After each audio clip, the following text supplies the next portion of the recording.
గురు పౌర్ణమి సందర్భంగా కొన్ని ప్రత్యేకమైన పరిహారాలు పాటించడం ద్వారా, అలాగే సికింద్రాబాద్ మహంకాళి అమ్మవారి జాతర సందర్భంగా గ్రామ దేవతలకు సంబంధించిన ప్రత్యేకమైన విధి విధానాలు పాటించడం ద్వారా జాతక దోషాల తీవ్రతను తగ్గింపజేసుకొని సకల శుభాలను సిద్ధింపజేసుకోవచ్చు.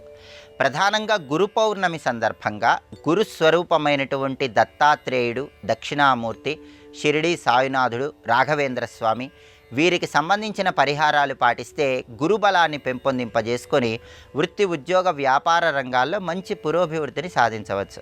ఆర్థిక, ఆరోగ్య, కుటుంబ సమస్యల నుంచి సులభంగా బయటపడవచ్చు.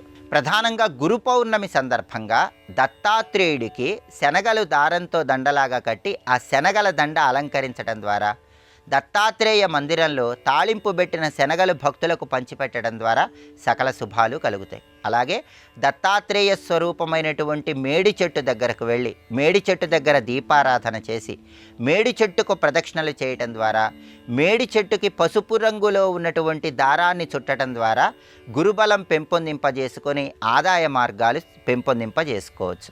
అలాగే షిరిడీ సాయినాథుడి మందిరానికి వెళ్ళి షిరిడీ సాయినాథుడి మందిరంలో ధునిలో ఒక కురిడీకాయ వేసి నమస్కారం చేసుకోవటం ద్వారా, షిరిడీ సాయినాథుడి మందిరంలో ఆముదపు దీపాలు వెలిగించటం ద్వారా, షిరిడీ సాయినాథుడి హారతులు దర్శనం చేసుకోవటం ద్వారా, సాయినాథుడి మందిర ప్రాంగణంలో భక్తులకు తీపి పదార్థాలు పంచిపెట్టడం ద్వారా విశేషంగా గురుబలాన్ని పెంపొందింపజేసుకోవచ్చు.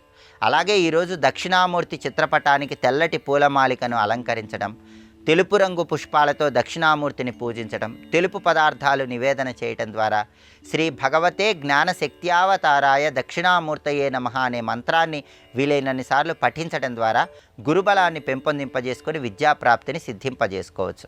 అలాగే రాఘవేంద్ర స్వామి వారి మఠానికి వెళ్ళి దర్శనం చేసుకోవటం, రాఘవేంద్ర స్వామి వారి మంత్రాక్షతలు స్వీకరించి ఆ మంత్రాక్షతలు దగ్గర ఉంచుకొని కార్యనిమిత్తమై బయటికి వెళ్ళటం ద్వారా కార్యసిద్ధిని పొందవచ్చు. ఇలా గురు పౌర్ణమి సందర్భంగా దత్తాత్రేయుడు, దక్షిణామూర్తి, షిరిడీ సాయినాథుడు, రాఘవేంద్ర స్వామికి సంబంధించిన పరిహారాలు పాటిస్తే సంపూర్ణంగా జాతకంలో ఉన్న గురుదోషాలు తొలగిపోతే రాశిపరంగా గురుబలాన్ని పెంపొందింపజేసుకొని సకల శుభాలను సిద్ధింపజేసుకోవచ్చు. అలాగే జ్యోతిష శాస్త్రపరంగా గురుగ్రహానికి పరమేశ్వరుడు అధిష్టాన దైవం అని చెప్పడం జరిగింది. కాబట్టి ఈరోజు శివాలయానికి వెళ్ళి ఈశ్వరుడికి కొబ్బరి నీళ్లతో అభిషేకం చేయించుకోవటం, లేదా గృహంలో ఈశ్వరుడికి కొబ్బరి నీళ్లతో అభిషేకం చేయటం, శివాయ గురవే నమః అనే మంత్రం చెప్పుకుంటూ శివాభిషేకం చేసుకోవటం ద్వారా కూడా గురు పౌర్ణమి సందర్భంగా గురుబలాన్ని పెంపొందింపజేసుకోవచ్చు.